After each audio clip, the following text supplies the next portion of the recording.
Hi, it's Chris Watkin here, and I'm with Sophie Harker, who joined the EweMove estate agency franchise group no more than about 5 years ago.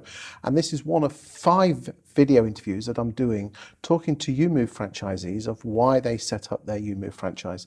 Just for the record, I'm not being paid anything to do this video. Like all my videos, anyone who sits on the Watkin sofa is here completely free of charge. I do it because I enjoy interviewing people and finding out information about what's happening in the estate agency profession. Thank you for joining me today, Sophie. Thank you for having me. That's okay. Now, you were worked in an estate agency in South East Lincolnshire up until 2013, and then you took on the EweMove franchise. Yes. What frustrations were you having in that job that made you think you wanted to set up your own agency? Well, it was really a bit of a kind of right time, right place, in that I moved from location from Lincolnshire to Manchester and worked for the former EweMove owners. And then I was there at the right time when they decided to switch it to being a franchise model, and offered me a pilot, and I thought, let's jump for it. The way it's working is brilliant as a personal agent, so let's give it a go. Okay, so when you did start, had you been out-valuing, or were you more office-based? No, I'd never valued in my life. So can you remember your first free valuation? Yes. I was thinking, please just tell me what price you want to hear. I think we've all been there. We can all remember our first free valuation, can't we? Yeah, completely. So, yeah. And how did that go? Yeah, really well. Yeah, I ended up just talking and just chatting about what we do, how we're different, and just getting a good relationship. Yes, did, and sold it. Fantastic. Yeah. So, what frustrations were niggling away at you, where you used to think, do you know, I really do fancy being my own estate agent, Well, I always knew that I wanted to be in property. Bit of a family affair with you, isn't it? Yes, yeah, we I all think are. your stepfather's, I only just found out, your stepfather's been on that sofa literally about 6-8 weeks ago. Yeah. And I think we've got your mum coming on there in a couple of weeks' time, so there you go. Yeah, small completely. world. And then my dad's a builder, and my grandfather is still a builder, and so yeah, it's in my blood. And so when came across EweMove, rather than working at the independent estate agents, it's just a refreshing way to work. Okay, but let's come back to your frustrations. What was just niggling away at you? I'm sorry, property in your blood's good, but it's not good enough for this. I want to really dig down. What was holding you back? Probably just with this, I can get further than I could in an independent estate agency. Was that really annoying you, that you felt that you were waiting for dead man's shoes then? I don't think I'd noticed it then, but now it's very much a case of I know where I can go with this compared to what I could have done. Where can you go? It's just your business. You can't sell it. Can you sell it on? I can sell it on if I want to. Okay. Yeah. So, you know, what fears did you have? You know, I mean, you're married. How many children have you got? 1 3-year-old and 1 on the way. Oh wow. So yeah, busy. You don't do things by halves, do you? No, definitely not. So what fears did you have? I mean, what did your husband say to you?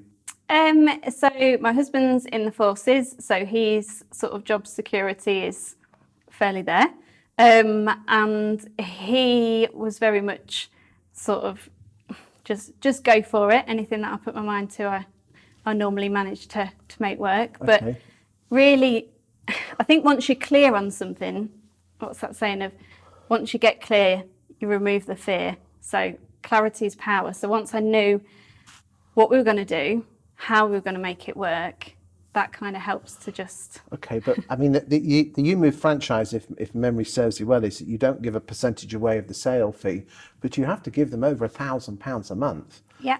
You know, that's an awful lot of money when you consider that even if you set up on the 1st of January, the money ain't going to start coming in until at least June. No.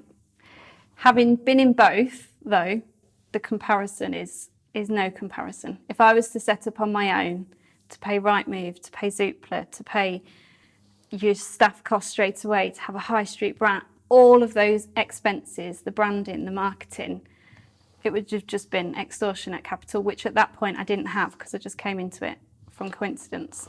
So, Okay, but you still got to have a good 10 or 15 grand behind you before you get kicked off. yeah. What support did EweMove give you, when you did start? Well, because I was in the beginning, we were very much more so of a family. I mean, we still are now. There's a real kind of ethos of the EweMove people, really. So it was more a case of physically helping me with decisions of how we market, what we do, what's been tried and tested.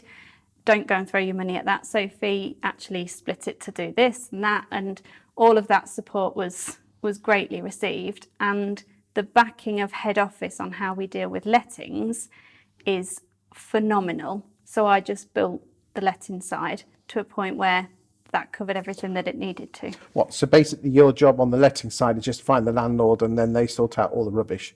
So so they do. Because let's be honest, letting it, estate agents are like, you don't let them anywhere near all the legal stuff. Yeah, They're awful. yeah. So they look after our legals, regulations, producing the paperwork for us, and then we do the physical appointments, the signing of it.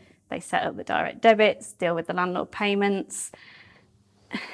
The list goes on. So it's just a case of we built up the lettings book with that support, and then that pays for. So your lettings book, you get all the best bits, which is the money, but you don't get any of the hassle. Yeah. And they basically sort it all out for you. What, tenants' problems, everything? Yeah, so we're 24/7, so we've got a repairs phone number. So if a tenant's got a repair, because we're personable and we're local, though, we do get hands-on with that. I will, if a repair comes in, I will visit them while I'm passing. I'll check things, and we build really, really good relationships with our tenants. But the nitty-gritty side of it is very much supported by head office. But primarily, your job is more on the estate agency side. Is that about right? Yes. Okay. Yeah.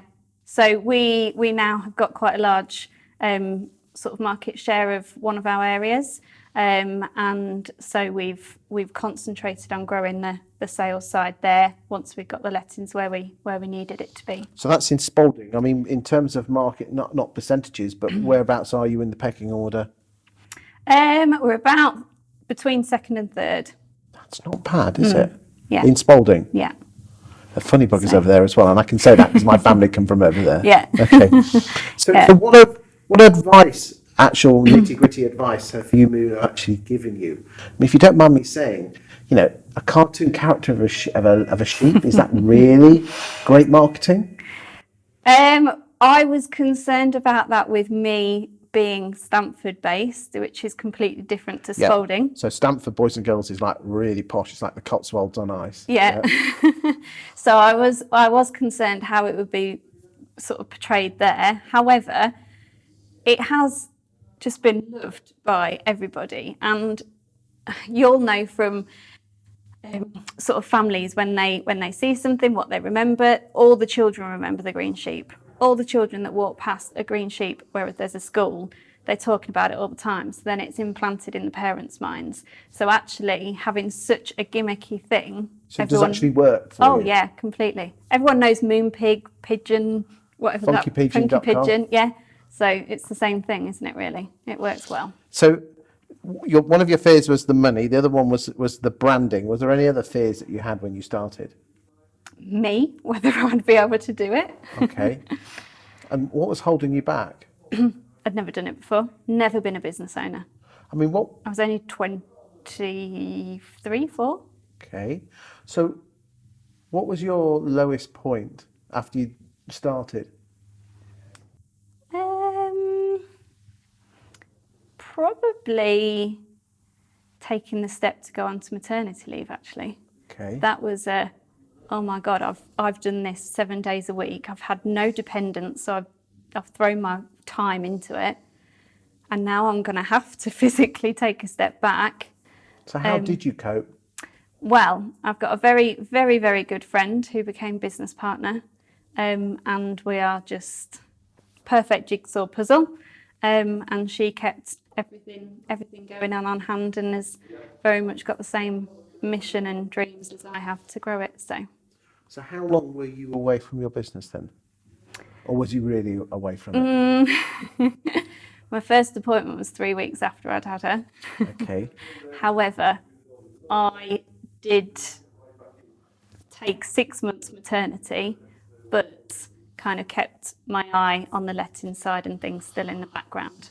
How does your husband feel that you throw yourself so much into the business when you're balancing the needs of being a mother and a wife? He's brilliant with it, to be fair. Because of, and I think that's the Forces attitude, because they have to throw themselves into it. He's done several tours. He's been in 20 years, and he's often away on exercise and things, and has to live away on camp Monday to Friday, so very much understands and knows that. And also, he jokes that it's his retirement fund. He's got a decent pension. He doesn't need a retire. So do you have family looking after little ones as well and things like that? Yeah, she goes to a brilliant nursery in Stamford, but also have great grandparents that look after her as well. And what advice would you give to females watching this in terms of how to balance running your own business and childcare? You think it's scarier than it is, but somebody recently said to me about counterbalance and said, stop talking about work-life balance. You don't balance it, you just counterbalance it. When you need to focus on this, you're focusing on work. When you need to focus on this, you focus on family. Okay. And that's definitely being present for both is key. Are you worried about the opinion of others trying to be a successful businesswoman and a successful mother? No, she's my drive. So in order to provide for Penelope and the next one, my parents were very, very good at being able to sort of treat us to holidays in America and things because they worked hard, and I saw them get the balance right. So yeah, that stood me in good stead. Talk to me a bit more about this counterbalance. What advice would you give to people watching this now? Being present really in each kind of category that you would class as your life. If you're present 100% at that time, the focus time and focus work just makes you more efficient. So then when I clock off, if you like, between picking my daughter up at 6 and getting her to bed sort of 7:30, I am 100% there and she knows no different. So then when she's gone to bed, I can clock back on to what I need to do in the evening. And it's just not feeling like, I need to be balancing these two things. Okay. You just counterbalance. You 10 to one and nothing to the other and switch. Let's come back to how you're operating as an agent. You're number 2, number 3 in a town of Spalding, which is population, if memory serves it well, of 40,000. Do you have a physical branch in Spalding? We have a serviced office. Okay, but not as such as a high street not operation? Not a high street window, no. How do you counteract the fact when people say we haven't got a high street operation? People used to say it to start with, and I would then overcome me by saying, but would you prefer to have to come and park into town and come in to see us, or would you prefer me to pop in and see you? I come and bring you all your documents. I'll help you fill out your solicitor's documents. I'm there to do your viewings. But EweMove are very, very passionate about this personal agent, which in layman's terms is one person does the viewing, one person does the valuation, chases the valuation, gets the valuation, does all the viewings, does all the offers, chases it all the way through. So you've got one person from start to end. We haven't got split between negs and valuers and branch managers. How do you cope with the fact that you're number 2 and number 3 in a decent sized market town? How does that work? So we have split it up now. So before it was just purely I would look after my people, Sarah would look after hers. But we very much recognise what our strengths and weaknesses are, and then we obviously built a team because we've been going for so many years now. So how many people work in the business? So currently 3. We're about to take on 4 new ones. Additional 4? Yes. Okay, and what are they? Are they going to be more little personal agents working out there as like self-employed? One will, but okay. yeah, some admin staff and lettings backup as well. Okay. So yeah, we have suppliers that help with sales progression because that's a major time sort of taker. We split it between who's really good at doing viewings with buyers, who's really good at speaking with the vendors, who's good at the listings. So, isn't that a detraction away from the personal agent, which EweMove keep banging on about, though? not because where you'd have, as I did before, you'd have a valuer, then you'd be passed on to maybe somebody that goes out and does the viewings, but they're not always there, they're only part-time or they're weekends. Then you would have a sales negotiator, then you would have a sales progressor. The same person same people would do 2 or 3 of those roles. So any client will only really be dealing with 2 of us at a time, which obviously then for them to be able to get hold of somebody, they've got personal numbers for always being able to get hold of one of those 2. And you think that works? Yes, definitely. Because it's not the normal EweMove method, is it? No, it's not. No, but it's... Or do you think that's because this is just a natural progression? Natural progression of size. Okay. And I think in the beginning, whilst you're building up the trust of your market town, you need to be that personal agent that's doing it all. Talking of clients, what do you think clients would say about you? Oh, we've had comments that it's like no other. Okay. We end up with clients that are just absolute friends for life. They're very, very much, they see the personal. Even though I'm talking about what we do in the background of how we split our time and things, they see it as Sophie's working for me or Sarah's working for me. They don't necessarily see it as I'm with this EweMove estate agent. So I think they... And you really think it makes a difference? I mean, Yes. someone could copy that model and just put a different name across the door, couldn't they? They could, but I don't think they'd be able to roll it out as well as we do. Okay. What one thing would you change about the EweMove model? I genuinely wouldn't. Okay, so you wouldn't change anything. What do you want to improve on personally going forward? Especially with the fact you've got a little one on the way. Personally, it would be managing and training the staff, sort of being able to kind of build that team and look after the team rather than just doing the doing. Because I think we're all business owners, setups, entrepreneurs, whatever you want to call people. Once you start going, you just make it into a job. So we're now very much on the focus of working on our business rather than in it. And you started your business when you were in your early 20s. Yeah. Do you think that was the wise thing to do, or do you think in hindsight you could have waited longer, or you should have done it before? Wise thing to do. Yeah. Less fear when you're younger.